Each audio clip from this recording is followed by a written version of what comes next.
खबर बाराबंकी के दरियाबाद से है, जहां अयोध्या लोकसभा भाजपा प्रत्याशी लल्लू सिंह के लिए सूबे के मुख्यमंत्री योगी आदित्यनाथ ने हजारों की संख्या में पहुंची जनसभा को संबोधित करते हुए नरेंद्र मोदी के हाथों को मजबूत बनाने के लिए वोट की अपील की। मुख्यमंत्री ने जनता को संबोधित करते हुए कहा कि इस देश में एक तरफ राम भक्त हैं तो दूसरी तरफ रामद्रोही। देखिए मुख्यमंत्री योगी आदित्यनाथ ने जनता को संबोधित करते हुए क्या कुछ कहा। जय जय श्री राम, जय श्री राम। आप सब सौभाग्यशाली हैं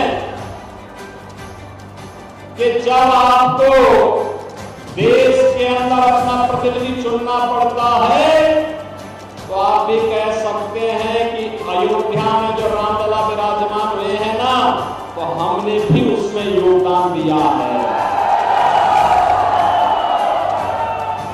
बहनों और भाइयों, अयोध्या संसदीय सीट के साथ आपका संपर्क हुआ है, संवाद हुआ है और आपका संबंध जुड़ा है लल्लू महाराज के नाते, क्योंकि आपके वोट से उनको भी ताकत मिलती है और आपके वोट की ताकत से मोदी जी को भी ताकत मिलती है।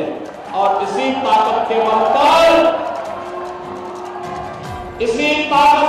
पर विदेशी आक्रांताओं ने हमारी आस्था के साथ खिलवाड़ करके अयोध्या में रामलला के भव्य मंदिर को क्षतिग्रस्त करके जिस गुलामी के ढांचे को वहां पर स्थापित किया था, इसी ताकत के बल पर गुलामी के ढांचे को हटाने और वहां रामलला के भव्य मंदिर के निर्माण का मार्ग प्रशस्त करने की ताकत प्राप्त होती है।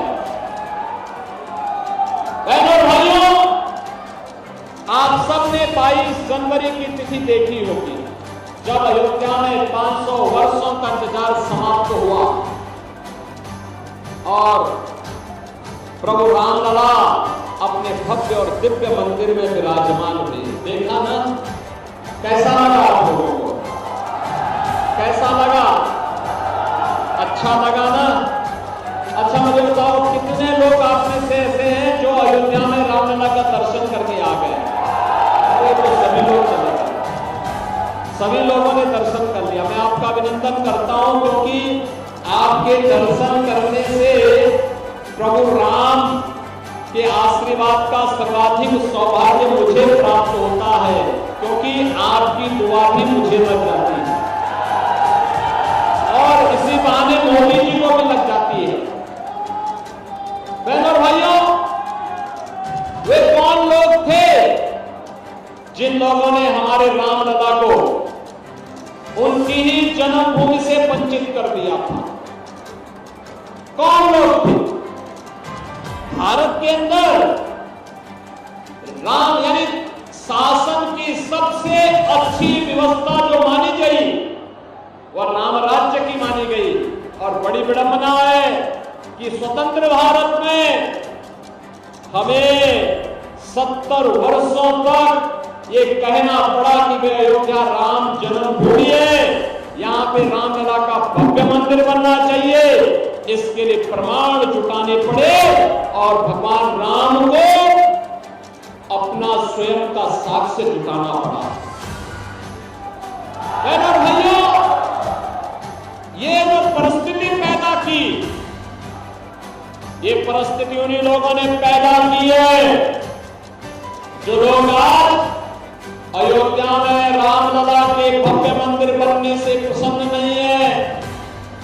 मैं तो बार बार इस बात को कहता हूं कि दो ही प्रकार के लोग हैं इस देश में, एक राम भक्त हैं और दूसरे रामद्रोही हैं। राम भक्त रामलला के भव्य मंदिर से प्रसन्न है, उत्साहित है, उमंग में है और अयोध्या में रामलला का भव्य मंदिर का निर्माण उसके लिए लोग के साथ साथ परलोक को सुधारने का एक माध्यम बना है। क्योंकि हर राम भक्त अपनी वर्तमान पीढ़ी को और भावी पीढ़ी को बोल पाएगा कि हाँ, प्रभु रामलला के भव्य मंदिर के निर्माण में 500 वर्षों के बाद प्रभु रामलला को विराजमान कराने में मैंने भी योगदान दिया था, क्योंकि कमल चुनाव चिन्ह पर मैंने भी वोट दिया। और लोग तो सुनेगा ही सुनेगा, लेकिन जब परलोक जाएंगे तो पूर्वजों को भी बता पाएंगे कि देखो, आपके संकल्प को, आपकी आस को हमारे वोट ने पूरा किया। अयोध्या में रामलला जो विराजमान हुए हैं ना, ये मोदी जी के नेतृत्व में, योगी जी जब प्रदेश के मुख्यमंत्री थे तब, लल्लू सिंह जी जब वहां के सांसद थे तब, सतीश शर्मा जब दरियाबाद के विधायक थे तब ही नहीं, बल्कि ये तब हुआ जब हमने वोट दिया। आप मुझे बताओ, लल्लू सिंह के सांसद जुड़े जाते तब मोदी जी प्रधानमंत्री बनते हैं ना, जब सतीश शर्मा विधायक बनते तब मैं मुख्यमंत्री बनता हूं ना। एक राम भक्त उत्साहित है उमंग में, और दूसरी तरफ राम कोई है, वे ना पहले राम को दिखाए। बहनों भाइयों, ये वही लोग हैं जो राम भक्तों को भूल गए, ये वही लोग हैं जिनके समय में राम जन्मभूमि पर आतंकी हमला हुआ। ये वही लोग हैं जो लोग राम भक्तों पर गोलियां चलाते हैं और आतंकवादियों पर दायर मुकदमों को वापस लेते हैं। ये वही लोग हैं जो कहते थे अयोध्या में परिंदा भी पर नहीं मार सकता। और बहनों भाइयों, जब आप अयोध्या गए होंगे दर्शन करने के लिए, आपने देखा होगा लाखों का जन सैलाब वहां दर्शन के लिए उमड़ा हुआ। देख रहे हैं ना, देख रहे हैं ना बहनों भाइयों, या तो रामद्रोही मोदी जी का विरोध कर रहा है या पाकिस्तान विरोध कर रहा है। दोनों के स्वर एक जैसे मिल रहे हैं इस समय, क्योंकि राम भक्त जो है वह राष्ट्र भक्त भी है।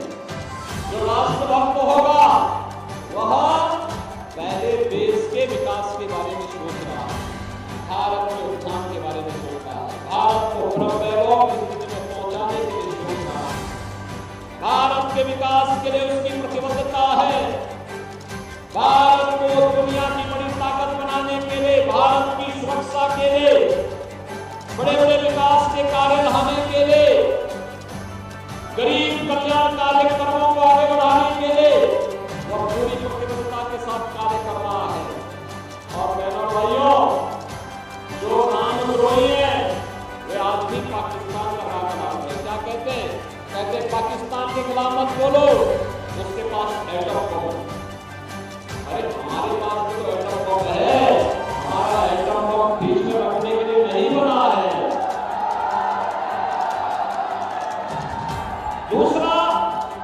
दूसरा हम ये भी बोलना चाहते हैं कि बहनों और भाइयों, एक तरफ एटम बम की धमकी से भारत के दुश्मनों के उत्साह को बढ़ाने का प्रयास कर रहे हैं, और दूसरी तरफ ये लोग राम मंदिर का विरोध करके आपको अपमानित करने का प्रयास कर रहे हैं।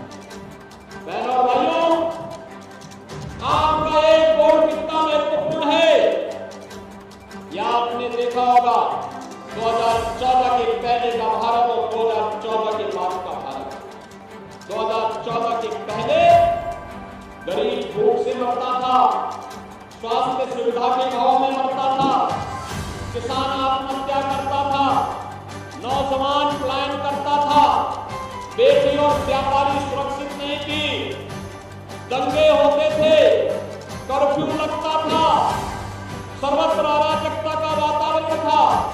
और 2014 के बाद का भारत कैसे परिवर्तन हुआ, दुनिया के अंदर सम्मान बढ़ा, देश की सीमाएं सुरक्षित हुई, आतंकवाद और नक्सलवाद नियंत्रित हुआ, और अब को जोर से पटाखा फट जाए ना तो भी पाकिस्तान को सफाई देनी होती है। साहब मेरा हाथ नहीं है, तो मुझे मालूम है अगर सफाई नहीं दी तो कहीं लेने की बेले न पड़ जाए। ये नया भारत है, छेड़ता नहीं है, लेकिन अगर कोई छेड़ेगा तो फिर छोड़ता भी नहीं है। और बहनों और भाइयों, विकास के कार्य हाईवे अयोध्या देखो ना, रेलवे की डबल लाइन से जुड़ गया, भव्य स्टेशन अयोध्या का बन गया है। अयोध्या के अंदर जहां से जाओ 4 लेन 6 लेन से जुड़ गया, इंटरनेशनल एयरपोर्ट बन गया है। एक तरफ अयोध्या में रामलला विराजमान हुए और दूसरी तरफ अयोध्या का अंतरराष्ट्रीय एयरपोर्ट रामलला के उस समय के जिन्होंने रामलला को अपनी गाथा के माध्यम से जन जन तक पहुंचाया था, ऐसे त्रिकाल दर्शी ऋषि महर्षि वाल्मीकि के नाम पर अयोध्या के एयरपोर्ट का नामकरण हुआ। भाइयों, वहां जितने भी भोजनालय बने गरीबों के लिए, संतों के लिए, अतिथियों के लिए, उनका नामकरण किसके नाम पर है? माता सबरी के नाम पर। माता सबरी हिल्ली थी, बनवासी थी, उनके नाम पर भोजनालय का नाम, क्योंकि प्रभु राम के वनवास के समय में उन्होंने ही आश्रय दिया था और भगवान राम ने उनके झूठे मेरे दिखाई और आश्रय स्थल जिनके हम प्रेम बसेरा कहते हैं तो किसके नाम पे है? निषाद राज के नाम पर है। निषाद राज ये अयोध्या है, इंटरनेशनल एयरपोर्ट भी है, सड़कें 4 लेन और 6 लेन भी है, भव्य दीपावली भी है। पहले माफिया हावी होते थे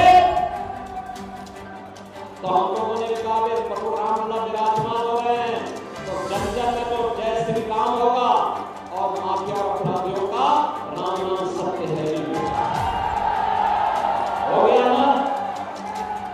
और बहनों भाइयों, राम नाम सत्य की गाथा के बाद अब हमें राम राज्य की परिकल्पना को साकार करना है। इसके लिए भारत को आत्मनिर्भर और विकसित भारत बनाना है। आत्मनिर्भर और विकसित भारत के लिए हम सबको भाजपा को जिताना होगा। जिताएंगे जिताएंगे। बाहर के लोग भी नहीं, बाहर के लोग इतनी जोर से खड़े हैं, जिताएंगे। लल्लू महाराज को चुनाव के अंदर जिताएंगे। मोदी जी को तीसरी बार प्रधानमंत्री बनाएंगे। 5वें चरण में आपका मतदान है 20 तारीख को, है ना? और 20 मई को मतदान है। तो बहनों भाइयों, मतदान के लिए आपको अभी से स्वयं मोदी जी का प्रतिनिधि बनना पड़ेगा। मोदी जी का प्रतिनिधि बनना पड़ेगा, योगी जी का प्रतिनिधि बनना पड़ेगा, स्वयं लल्लू सिंह बनना पड़ेगा। घर घर जाना होगा, एक एक व्यक्ति को अलग जगाना होगा और बोलना होगा वही जो देश के अंदर सोच रहा है, जो राम को लाए हैं, जो राम को लाए हैं। क्या बोलेंगे? और उनको लाएंगे का मतलब कमल चुनाव चिन्ह का बटन।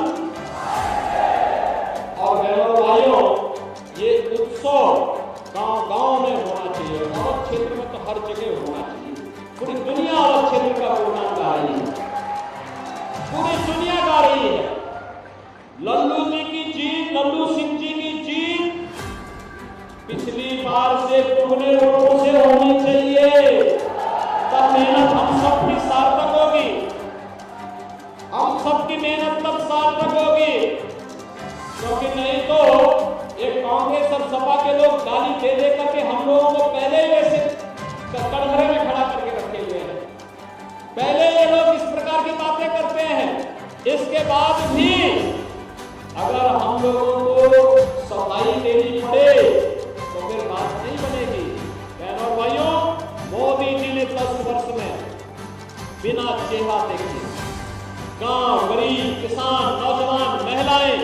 इन सब के विकास और उत्थान के लिए, उनकी कल्याण के लिए कार्य किया। लगातार बिना रुके, बिना टिके, बिना झुके कांग्रेस और सपा की सरकार के समय गरीब भूख से मरता था। आज 80 करोड़ लोग फ्री में राशन की सुविधा का लाभ प्राप्त कर रहे हैं। और पाकिस्तान में जितनी आबादी है उससे ज्यादा आबादी को गरीबी से उभारने का काम मोदी जी ने मात्र 10 वर्ष के अंदर हिंदुस्तान में किया। 60 करोड़ लोग बहनों और भाइयों हिंदुस्तान के अंदर फ्री में राशन की, फ्री में स्वास्थ्य बीमा का कवर प्राप्त कर रहे हैं।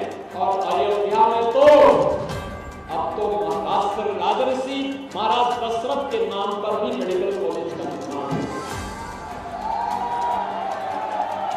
बहनों और भाइयों, अयोध्या में यही नहीं हुआ, अब तो हर घर नल की योजना भी आपके घर में शुद्ध पानी पहुंचाने के लिए दिखाई दे रही है।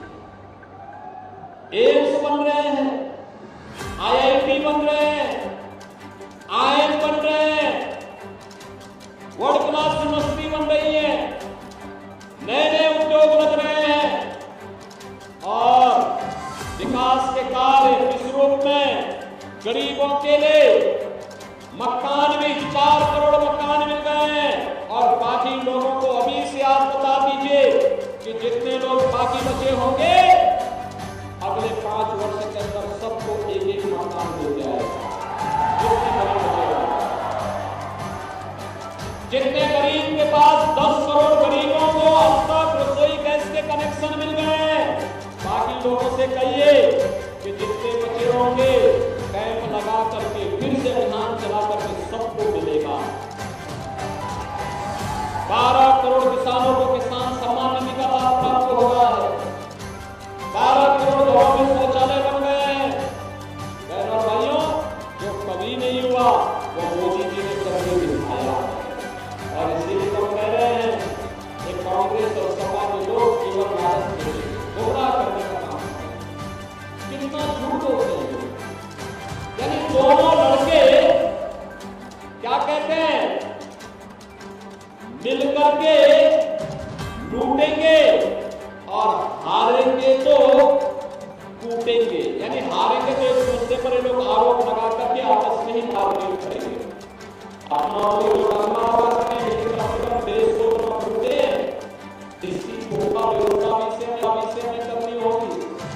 और इसीलिए इनके द्वारा जो काम किया जा रहा है, बाबा साहब भीमराव अम्बेडकर के द्वारा बनाए गए संविधान में अनुसूचित जाति, जनजाति और पिछड़ी जाति के आरक्षण पर सेंध लगाने का इनका प्रयास होने जा रहा है।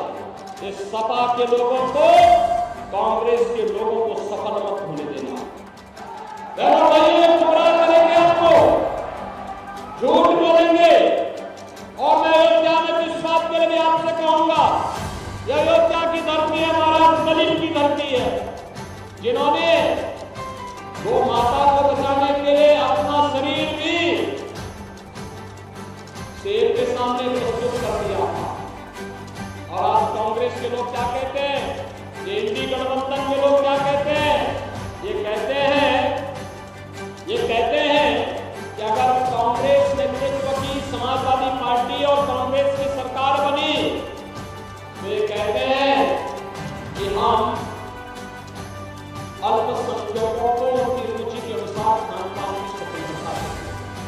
बहनों भाइयों, बहुसंख्यक और अल्पसंख्यक में कहाँ पे रोटियों भी खाते होंगे, अल्पसंख्यक भी खाता है, बहुसंख्यक भी खाता है, चावल बहुसंख्यक भी खाता है, अल्पसंख्यक भी खाता है, सब्जी दोनों खाते होंगे, दाल दोनों खाते होंगे, पूड़ी पकौड़ी सब, हलवा सब खाते होंगे, मीठा भी सब खाते होंगे। लेकिन एक जगह में मतभेद हो जाता है। बहुसंख्यक समाज कहता है कि भाई देखो, गौ हमारी माता है, जन्म जन्म का नाता है, गौ माता की हत्या भी नहीं स्वीकार करेंगे, गौ माता का मांस खाने की बात तो बहुत दूर थी। लेकिन कुछ मुसलमान शरारतन गौ माता का मांस खाते हैं, चिढ़ाने के लिए, अपमानित करने के लिए। और कांग्रेस कहती है अगर सरकार आएगी तो उनको गौमांस खाने की छूट देगी। क्या आप इसको स्वीकार करेंगे? क्या? अरे जो